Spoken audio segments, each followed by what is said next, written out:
Welcome or welcome back to the Company of the Cat. Hi. This is an update of my original video about the Squishers, because the first one had horrendous sound quality, and I also wanted to add more things. Some parts of the original script remained the same, but I tried to make it less boring for those who have already watched the original. In case this is the first time you are watching this video, I'm trying to develop theories in the realm of possibilities, based on what we already know about magic in this universe. Because we are already in the 5th book and I think that we do have the basics down, we just don't have the correct order of stuff and we miss some pieces here and there. We have quite a lot of Merfolk in legends around Planetos. We see Merlings, Deep Ones, Selkies, Squishers and Walrusmen. But the thing is that unlike the other races we have, they seem to be the most diverse.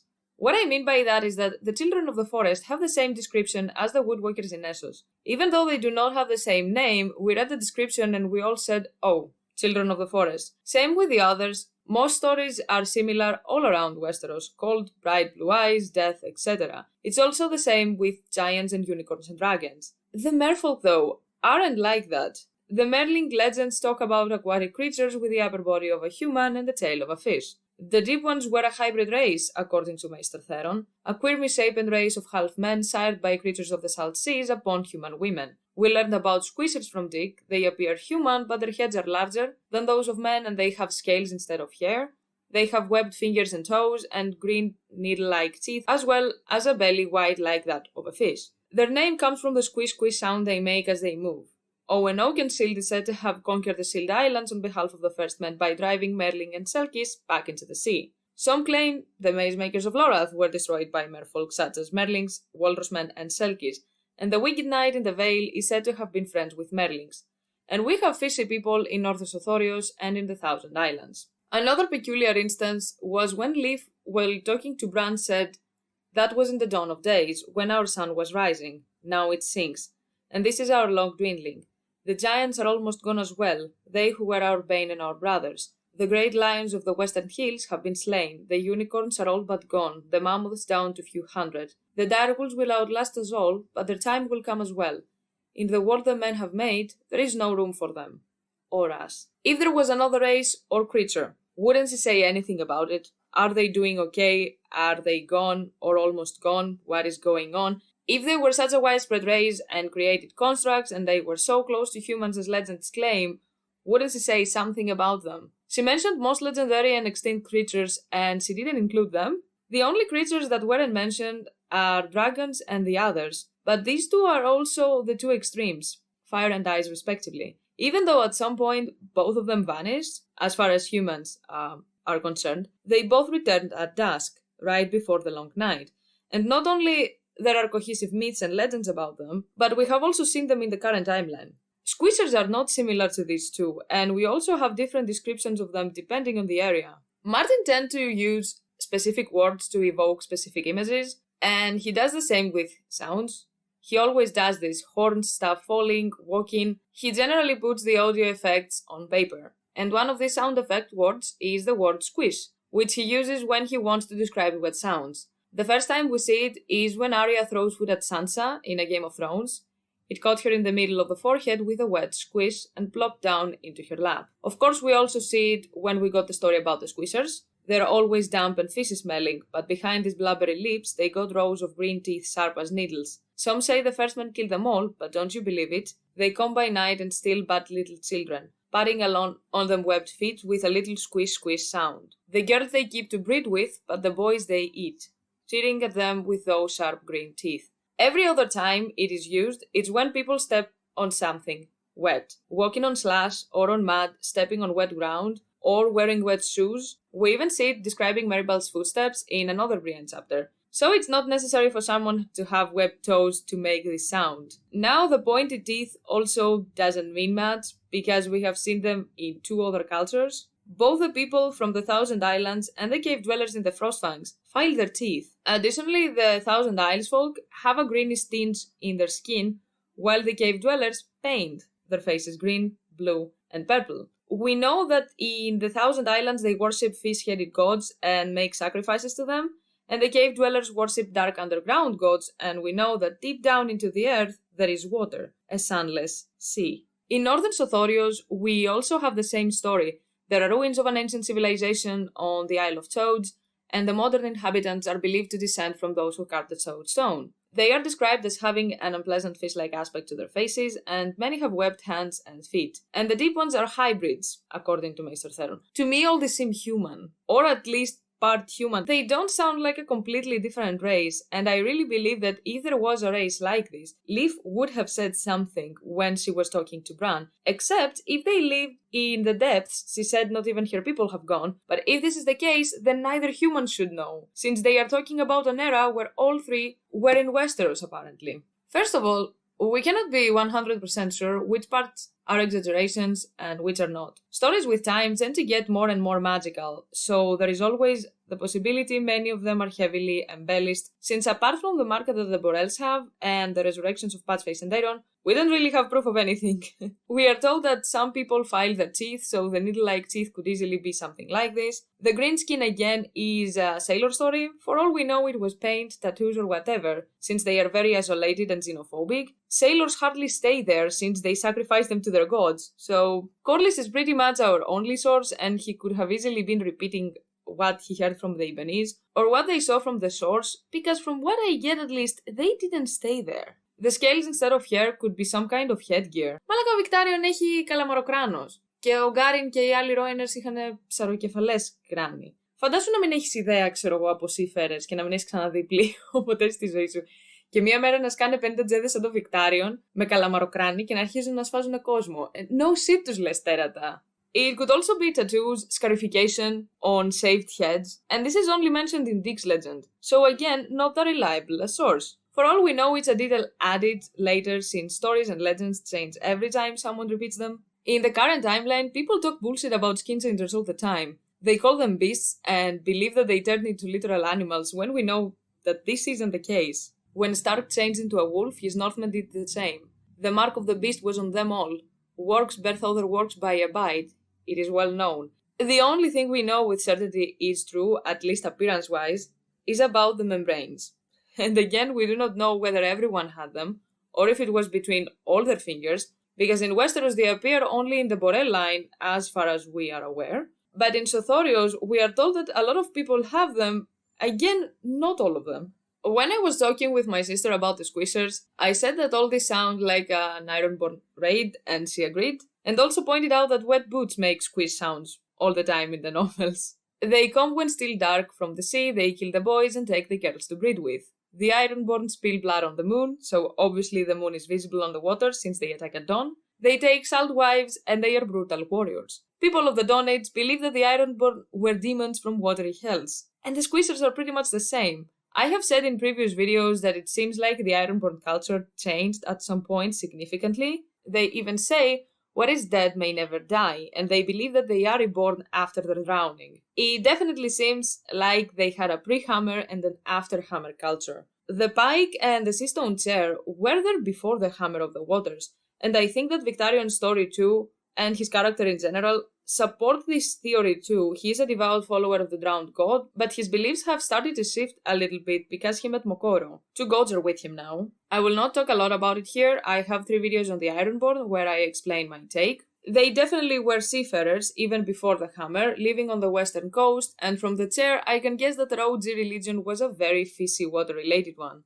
And we are told that they had necromancers and that they were meddling with magic in general, so maybe they also did have different customs like teeth filing or somewhat different clothing, and maybe war paint or tattoos, because the other places we know fishy, slimy stuff exist are the Toad Isle in Sothorios, where the people are also described as fishy, and the Thousand Islands where the women only file their teeth as a custom. It's not a mutation or anything. And the people in the coastal areas had it hard because they lost land and were also hit by tsunamis, so it makes sense for them to start raiding and moving around to find resources and maybe a better place to settle. Similarly to the real world sea people who were a seafaring confederation that attacked ancient regions in the eastern Mediterranean during the late Bronze Age collapse. Put a situation in a universe where the inland inhabitants didn't have a close relationship to the sea, and people in the narrow sea didn't know about the western coastal people since the arm didn't allow passage. The arm of Dorne broke, and not only they have natural catastrophes to deal with, some random people also showed up and started to raid and pillage their towns, since the word Squishers is used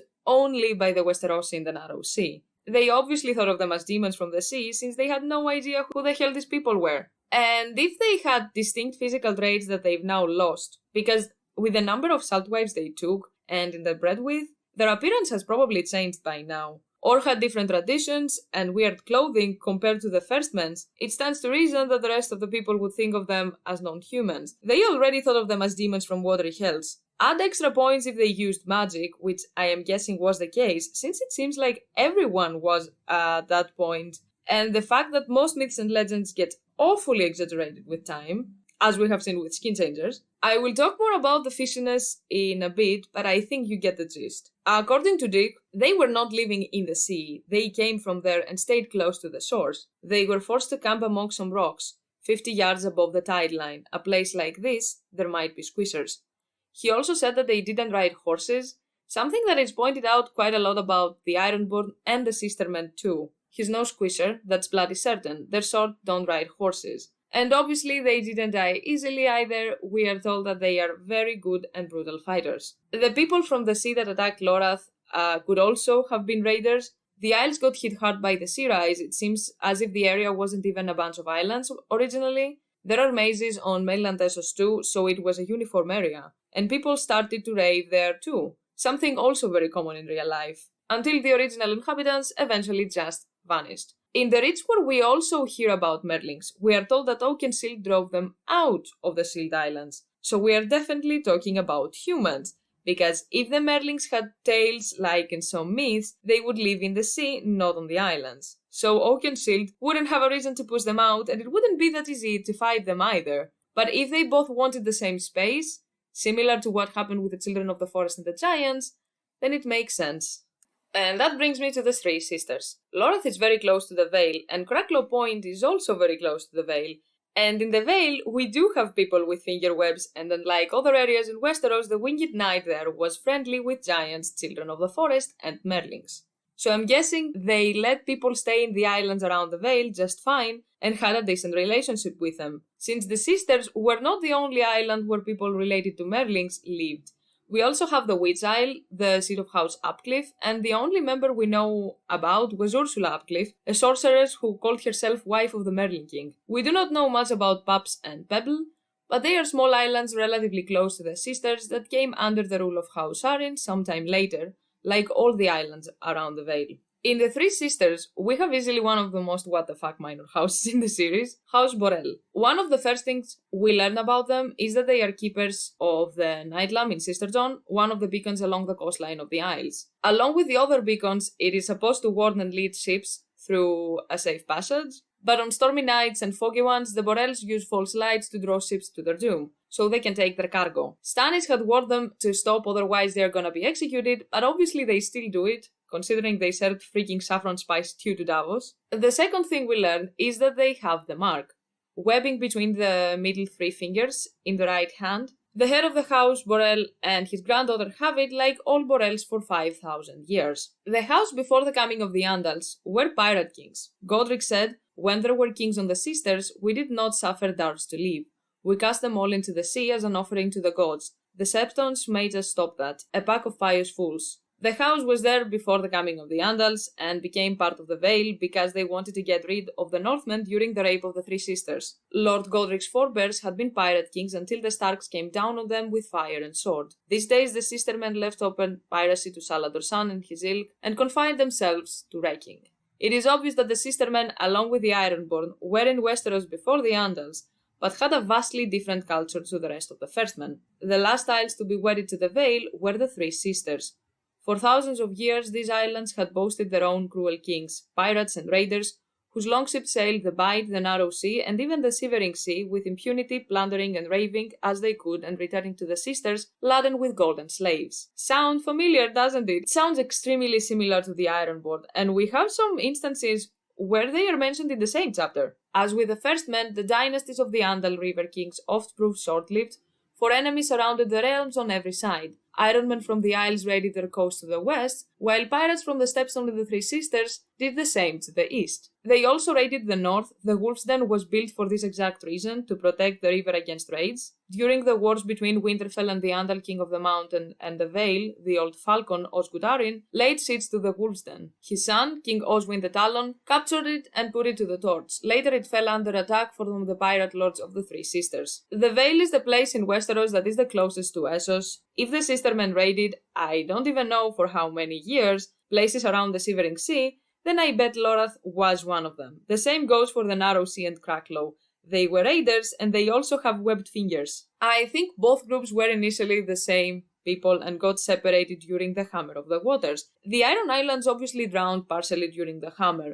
There are myths and legends about the area being drowned, and the Chair as well as Pike were already there when the Isles were later resettled by the Ironborn. During natural catastrophes and when people flee from one place all at the same time, and let's be honest, in a hurry, because their fucking life is at stake, they get split up obviously. From the stories we get, it seems like they raided and tried to settle along the western coastline, and it makes sense. And from the stories we also get that they were not as well liked over there. Big surprise. Plus I don't know how easily it could have been to sail on the sea considering the havoc the Hammer caused. Both the Ironborn and the Sistermen used rivers to sail to inland Westeros. And the Iron Islands are next to the Riverlands, and we know for a fact they used these rivers as a means of transportation. The importance of the Trident to the region was never made clearer than when King Harwin Hoare, the grandfather of Harren the Black, fought over the Riverlands with the Storm King Arek.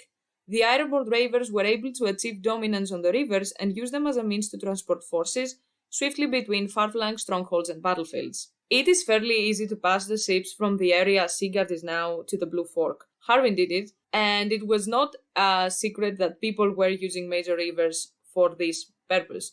If you sail through the rivers, you can get much faster and safely to the Narrow Sea and other areas where you might find a place to stay. All the rivers flow into the Narrow Sea, and specifically to places we have stories about Merfolk. I think that the Sistermen were part of these people, and through the rivers and the marshes reached the Bight. The Ironborn say they are closer kin to fish than men, but the Sistermen are the ones with the mark, not them. We know for a fact that both the Sistermen and the Ironborn had thralls and slaves, people they capture in raids, but unlike the Ironborn, the people from the Sisters do not say anything about salt wives. So maybe unlike the people in the Iron Islands, they retained some of their ancestral physical traits because they were married to each other and not to outsiders. Plus the Sistermen raiding nearby, like the Ironborn did, explained the existence of a huge castle, Moat Cailin. Apart from the obvious questions about the fort, like who built it and when, my main question was always why build such a huge castle in the marshes? But if indeed the Marsh Kings were as powerful before the Starks eradicated them, as singers claim, then it stands to reason that the duty of protecting the marshes and the rivers would fall on them, like Sigurd with the Iron Islands. Looking at the maps, Moat Cailin could prevent both the Ironborn from passing through the Fever and the Sistermen from passing inland through the marshes. The Ironborn before the Targaryens and the Sistermen before the rape were a huge problem for the inland inhabitants, so it makes sense for a fort this huge to be there in the first place, because the fact that the Children of the Forest allegedly used it doesn't really matter. The construction was done by humans, and the fort itself was obviously a very important and powerful one. Right now we have saltwater marshes at the neck, but back then, if indeed a second hammer happened at some point, the area would have most likely been similar to the rest of the Riverlands, meaning rivers, and most likely marshes, but not as extensive and maybe not salty, so it would have been easily passable for the eastern side by ship too. All this also explains why the Ironborn are so freaking afraid of the trees, ravens, and the children, even though their islands were never, as far as we know, inhabited by the Children of the Forest. If these seafaring people at some point tried to pass through the rivers in the Riverlands, meaning the hotspot of the Children of the Forest at the time, and saw trees and ravens looking at them and were also attacked by magic forest people, then it kinda makes sense for them to freak out. He had no love of maesters. The raven were creatures of the storm god, and he did not trust their healing, not since Yuri. The trees were huge and dark, somehow threatening. The trees hate us all, deep into their wooden hearts. These trees will kill us if they can. Hagen lowered his horn. If we die with dry feet, how we will find our way to the drowned god's watery halls? These woods are full of little streams, Crom assured him. All of them lead to the rivers, and all the rivers to the sea. A difference we see between the Ironborn and the Sistermen is the religion. The Sistermen's religion, I think, is closer to the original one, closer than the religion of the drowned god, actually. They too believe in sea-related nature gods, and they make sacrifices by drowning people. They have the Lady of the Waves and the Lord of the Sky, and it makes sense. The sea was their element, and the sky is associated with the weather and winds, which is again a very important element for a seafaring culture. Very often, the deities responsible for giving food were associated with birth and are therefore female, so it makes sense to worship the Lady of the Waves, since the sea is their main food source. Garth and other male deities, very often sky gods associated with fertility, were the ones making the earth fertile, as Zeus and Demeter kind of thing. So here we see the female sea and the male sky god, and the storms were a sign of their mating. Storms were sacred on the Isles, and to be honest, I think they believe this because of the many shipwrecks in the area. When you are a seafarer, storms are not the best, yes. But these people were also the ones controlling the beacons, and they took and keep on taking advantage of this during stormy nights by misleading the ships and taking their cargo after they smash on the shores. No shit, they think of the storms as sacred. Even without the beacons, if the islands were in an area where ships with produce would get wrecked regularly due to bad weather, then the reverence towards the storms makes a lot of sense, I think. And let's not forget about the children of the forest. With time, humans realize that, oh, these creatures are one race. Let's call them children of the forest. But we do not know if this was the case from the beginning.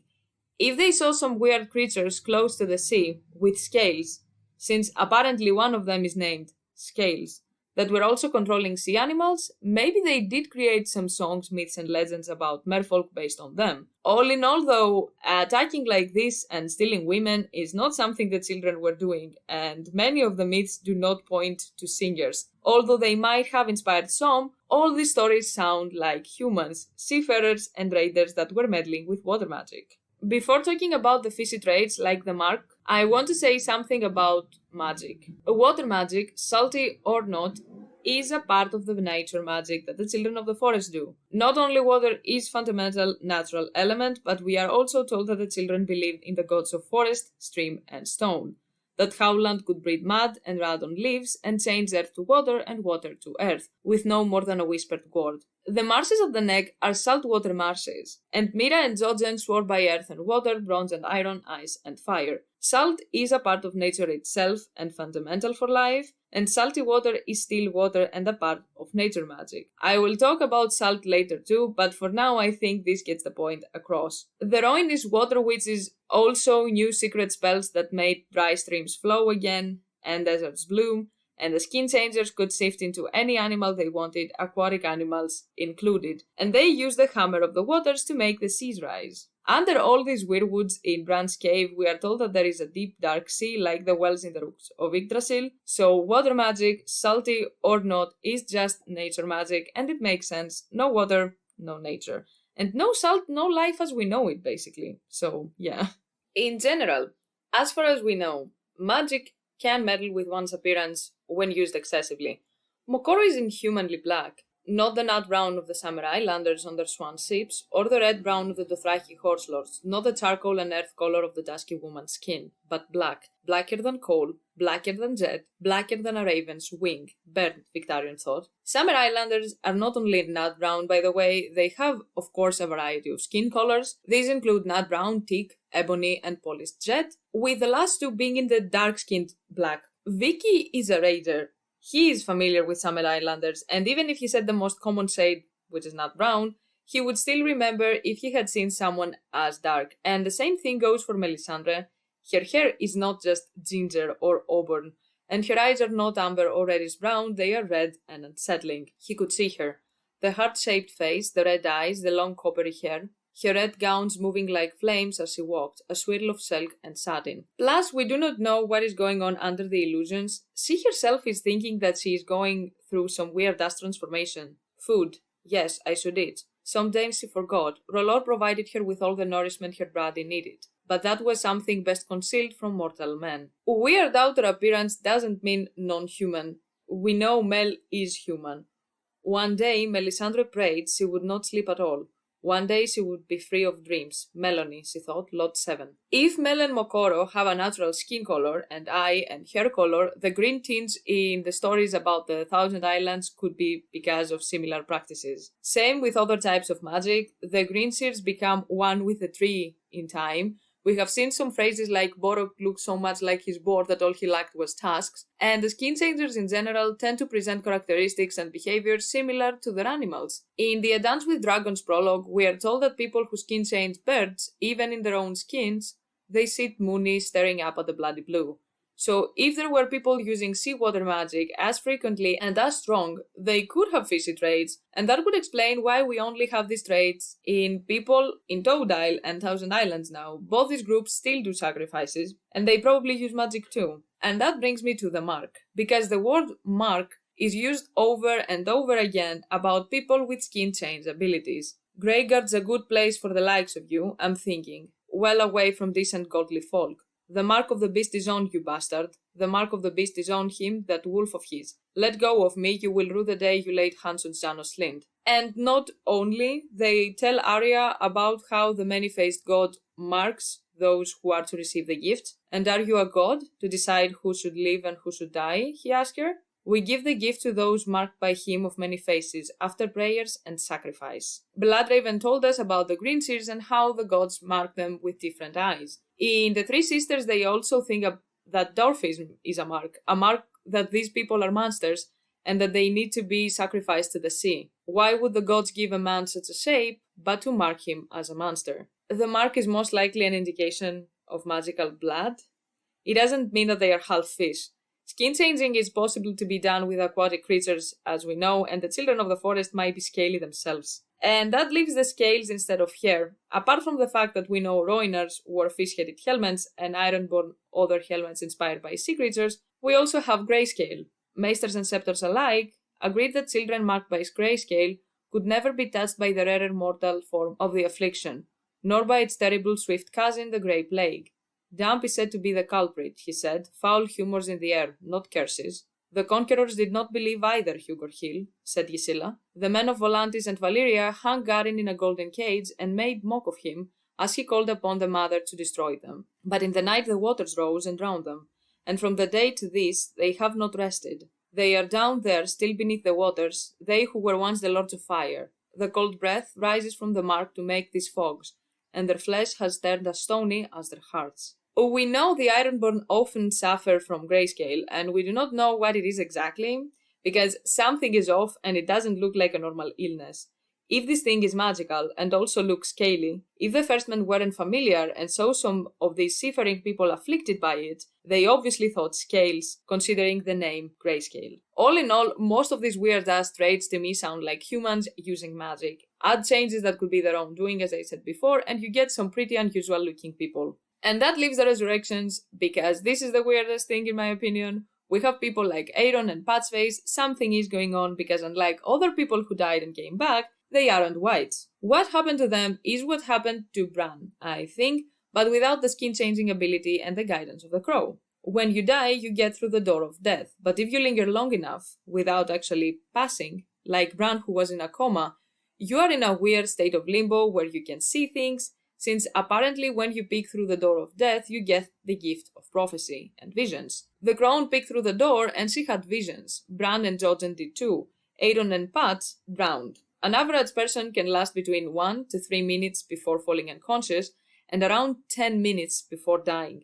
It's a very bad way to go and not a quick one either. So both Aaron and Patchface stayed in the state for long enough to start seeing stuff and wanted to linger longer so they could not die. Both these people were quite young. Patch was a kid and Aaron was around 16 to 20, and obviously they panicked as Bran panicked while he was falling and before he flew. In A Dance with Dragon prologue, we learn a lot of things about the spirit and skin changing. When Varamir was inside the burning eagle, he said this. When he tried to fly from it, his terror found the flames and made them burn hotter. We also learned that men were not meant to leave the earth. Spend too much time in the clouds and you never want to come back down again.